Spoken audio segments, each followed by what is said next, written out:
मौजूदा हालात में फौरी इलेक्शन मुमकिन नहीं। वज़ीर-ए-आज़म का दो टोक ऐलान मुआशी और अमन व अमान सूरत हाल इंतखाबात करवाने के लिए साजगार नहीं है। शहबाज शरीफ की मुशावरती इजलास में गुफ्तगू, कहा महंगाई की लहर पर जल्द काबू पा लेंगे। मुल्क की मईशत को ठीक करने के लिए दिन रात कोशिशें कर रहे हैं। तामीरी सियासत पर यकीन रखते हैं। ये वक्त तखरीबी सियासत का नहीं है। सुप्रीम कोर्ट का एहतराम करते हैं, लेकिन इख्तलाफी नोट से इबहाम पैदा हो गया है। वज़ीर कानून आज़म नज़ीर तारड़ ने सुप्रीम कोर्ट की कल की समाअत पर शुरका को ब्रीफ किया। फुल बेंच की इस्तदा मुस्तरद होने पर कानूनी पहलुओं पर मुशावरत की गई।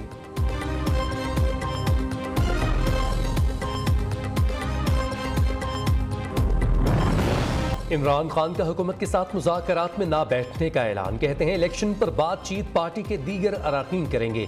इंतखाबात की जानिब नहीं जाते तो फिर मुज़ाकरात का कोई फ़ायदा नहीं। मेरा किसी से कोई राबता नहीं, ताहम इंतखाबात पर बात करने को तैयार हूँ। मुल्क का सबसे बड़ा मसला 90 दिन में इलेक्शन होना है। इलेक्शन अगर 90 दिन में नहीं होते तो फिर अक्टूबर में क्यों हो? फिर कहेंगे अगले साल भी क्यों हो? फिर तो जो ताकतवर फैसला करेगा वही होगा। सुप्रीम कोर्ट का फैसला ना मानने का मतलब है कि मुल्क में आईन और कानून ख़त्म हो गया, लेकिन पूरी कौम सुप्रीम कोर्ट के साथ खड़ी होगी। जब सुमोटो से शहबाज शरीफ वज़ीर आज़म बना तब ठीक, अब सब गलत हो गया।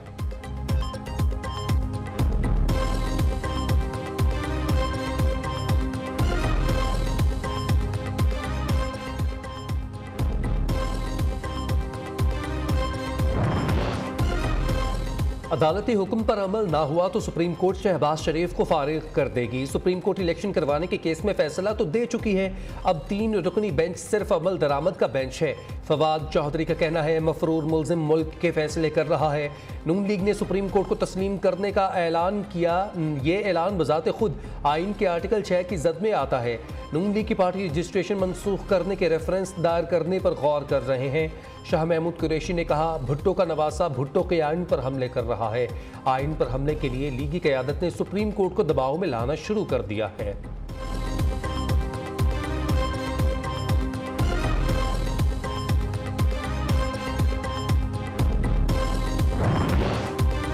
जस्टिस काजी फायजीज़ा पर झूठा रेफरेंस बनाने पर पीटीआई को शर्म आनी चाहिए। शाह महमूद फवाद चौधरी को इमरान खान के बाद पार्टी क़यादत संभालने की बड़ी जल्दी है। राना सनाउल्लाह की जवाबी वार, कहा इमरान खान और शाह महमूद कुरैशी सुप्रीम कोर्ट के अक्सरियती जजेस की राय की तौहीन कर रहे हैं। पीटीआई के हवारी हमेशा आइन, इंसाफ और अवाम के खिलाफ खड़े होते हैं। अदालत पर पत्थर मारने वाले, जज को बुरा भला कहने वाले अदालत के एहतराम का भाषण दे रहे हैं।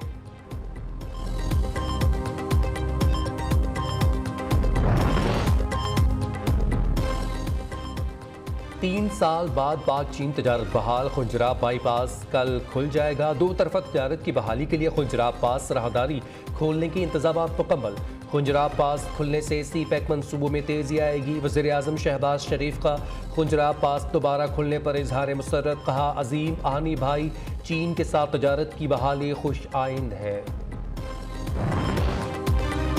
मरियम नवाज की पाक चीन तजारत की बहाली पर अवाम को मुबारकबाद। लीग रहनुमा का कहना है 2020 में बंदिश के बाद अब 2023 में खुंजराब पास का दोबारा खुलना बड़ी खुशी की खबर है। नवंबर 2016 से सी पैक फ्रेमवर्क के तहत ये अरेंजमेंट बेहतरीन जा रहा था। खुंजराब पास के दोबारा खुलने से दोनों तरफ के अवाम की मुश्किलात ख़त्म करने में मदद मिलेगी।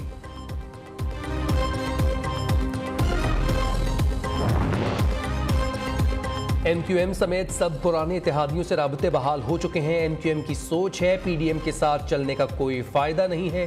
चौधरी परवेज़ इलाही कहते हैं PDM की सियासत आखिरी हिचकियाँ ले रही है। इलेक्शन रुकवाने के लिए आखिरी हरबा भी नाकाम साबित होगा। मुसल्लत टोले की बेंच के बायकॉट फैसले की कोई अहमियत नहीं है।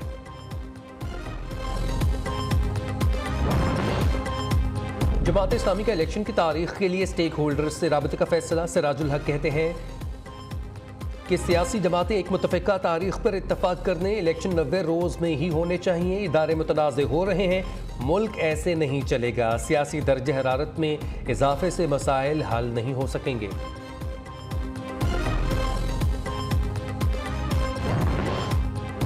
पाकिस्तान के इसराइल के साथ कोई सिफारती या तजारती ताल्लुकात नहीं है। पाकिस्तान की इसराइल पॉलिसी में कोई तब्दीली नहीं आई है। इसराइल के साथ तजारती ताल्लुकात की खबरों पर पाकिस्तान का रद्द-ए-अमल सामने आ गया। तर्जुमान दफ्तर खारजा के मुताबिक इसराइल के साथ तजारती ताल्लुकात हैं, ना शुरू करने का इरादा रखते हैं।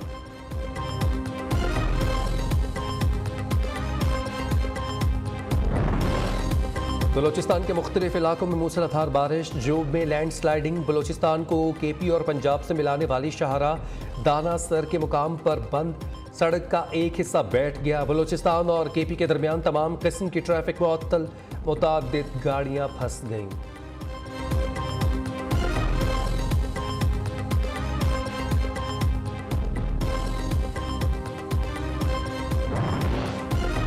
केपी में बारिशों का सिलसिला वक्फे से जारी। काकूल में सबसे ज्यादा बारिश रिकॉर्ड। पेशावर समेत सूबे के बेशतर इलाकों में आइंदा 24 घंटों के दौरान मजीद बारिश का इम्कान। लाहौर समेत पंजाब, केपी, आज़ाद कश्मीर और गिलगित बल्तिस्तान में बादल बरसेंगे। बालाई इलाकों में पहाड़ों पर बर्फबारी भी मतवक्के।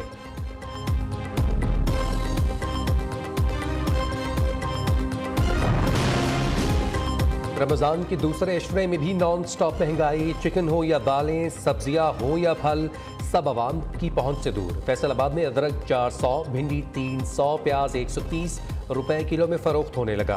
लाहौर में सेब 350, स्ट्रॉबेरी 250, तरबूज 120 रुपए किलो में बिकने लगा।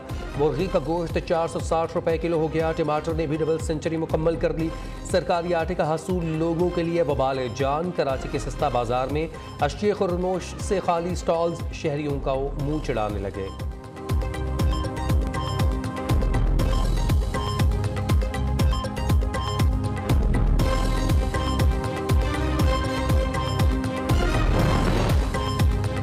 वज़ीर-ए-आज़म आज़ाद कश्मीर से डीजी और एग्जीक्यूटिव डायरेक्टर सुपीरियर ग्रुप की मुलाकात। सरदार तनवीर इलियास खान को आज़ाद कश्मीर में तालीम और सेहत के जदीद मंसूबों पर ब्रीफ किया। वज़ीर-ए-आज़म आज़ाद कश्मीर ने सुपीरियर ग्रुप की खिदमात को सराहा।